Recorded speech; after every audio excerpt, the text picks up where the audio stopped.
Okay, first off, David, did you get a chance to play much today, or what are your first impressions of FIFA 19? Well, I've been playing all day yesterday. Obviously, FIFA has come out in EA Access, so if you have Xbox, you have EA Access, you got 10 hours.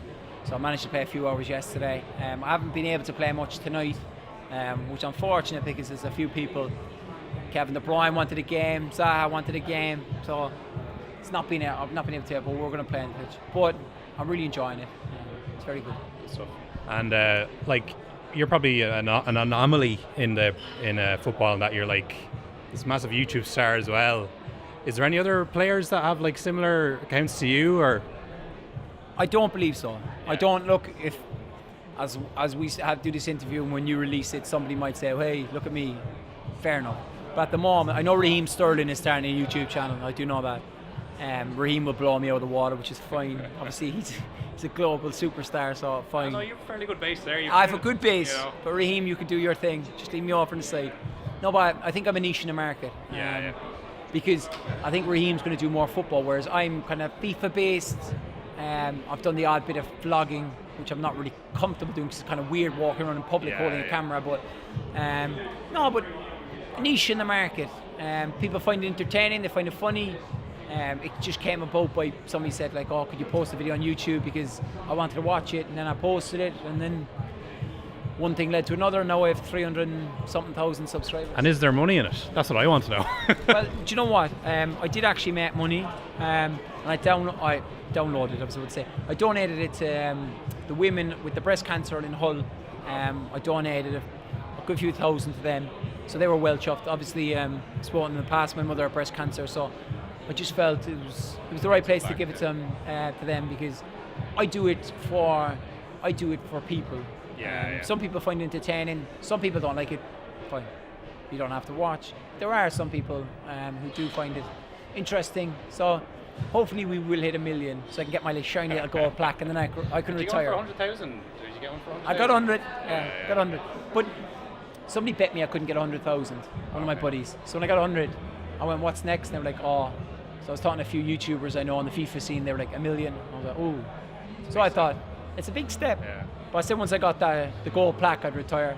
And when where are all these subscribers based? Is it mostly in the UK and Ireland, or is it like all over the world? As you say that, my following in Ireland's not as big. My subscribers actually based off the UK. Yeah. I do have quite a few in Australia, Spain, but the majority are the UK.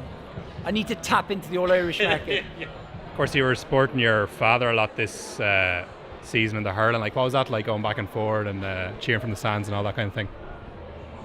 Do you know what? Right, I've been to Cork games with my dad. I've been to Cork games, and my dad's been a selector. This year, as my dad was a manager, it was a lot different. I went to the first championship game in the Munster new round robin system in Páirc Uí Chaoimh, and I played Clare. And I've never swore, sweated, or cursed so much in my life. Yeah. You're like catching every ball, you're poking every ball, because I'm desperate to see him do well. Yeah. I owe my success in my career to my father for driving me on, to probably making me the man I am now, the father I am to my daughter, the husband I am to my wife. He's been my role model. He's been the driving success. He's set the benchmark, and he comes to all my games, whether it's home, away, international or club. He's there, and I thought, you know what, it could be. I went to every game. Mind you, it was tough to go to some. I had to do back and forth travelling one day, but I was bitterly disappointed, obviously, when they lost to Limerick. I see the work he puts in. Now I understand every county manager's doing the same, but when it's your father, look, I was desperate for him to do well, and he's got another shot next year, and God bless, he'll do it. And when you hang up your boots in the footballing sphere, is there any chance that you might come back and do a bit of GA? Oh, do you know what? I would love to do it. I would love to do it. I genuinely would. I would love to play hurling. I'm an alright footballer, but I was 10 times the hurler I was footballer. But obviously, with careers and the professions, football was the road to go down, and football was the one I chose. I had a tough call to make at 17. Damien Richardson, manager of Cork City, and I had a minor county semi-final, and I chose to play the last 12 minutes of a game against Sunderland. which kind of probably made my decision. I suppose the rest is history, but I would love to like. Now it would take a lot of work for me to get to the level your Canning, your Horgans, do you know what I mean? Those players are at.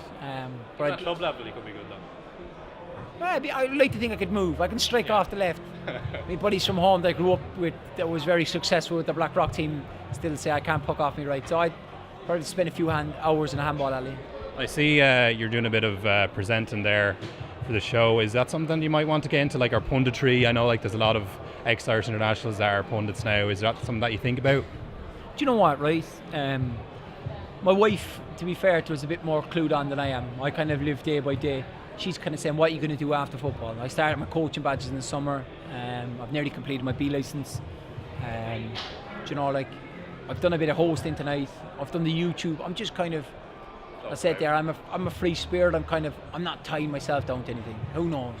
Do you know, I might not do any three of them. Yeah. Do you know what I mean? Might be becoming an accountant. Who knows? I'd like to see that. I like numbers. Oh, really? Yeah. I know, like, you moved to Reading now. There's a small Irish contingent there, but what's the situation with FIFA within Reading, and like compared to Hull, let's say, and what's like, what are the rankings? That I presume you're gonna say that you are top, but who's like in the next rung, and like who's in the top Champions League places? Do you know what? Right, you speak about it. The whole team I played in last season, there wasn't many FIFA players. The teams I played with before that, Andy Robertson, Harry Maguire, Tom Huddleston, they all loved it. That we still play now, every now and then. The team at Reading now, there's probably 7 or 8 who love a good game of FIFA. We were in pre-season in Austria. You could hear screams coming from rooms because they were playing 2-on-2. I would probably say Bakuna. Bakuna is probably the best of the rest. Okay. And what part of like FIFA, like, do you enjoy the most? Is it like the online stuff, or is it just when it's you and your mates, or you and the players you're with playing against them? Or? Do you know what? It's a tough one, that, because there's nothing better when you get 4 or 5 lads around the house. You have a drink and you have a bit of crack, and then you whack out FIFA and you start playing. Do you know what I mean? It becomes a bit of banter. The 2v2 is great with your buddies. But I do also like the flip side. I like the competitiveness of Ultimate Team, the online.